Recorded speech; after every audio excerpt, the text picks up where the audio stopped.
মোর নবীকে ডেকে নিল, মোর নবীকে ডেকে নিল, দেখবে রব্বানা হয়নি, হবে না, হতে পারে না আমার নবীর সাথে কারো তুলনা।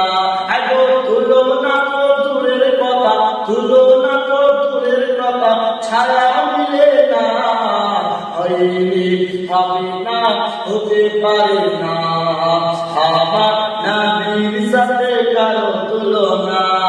কবি কি বলেন? হযরত ইউসুফকে দেখে যারা আঙুল কেটেছে, তারা কি আমার নবীর রূপ দেখেছে? হযরত ইউসুফকে দেখে যারা আঙুল কেটেছে, তারা কি আমার নবীর রূপ দেখেছে? আর দেখতো যদি কেটে দিত, দেখতো যদি কেটে দিত কলি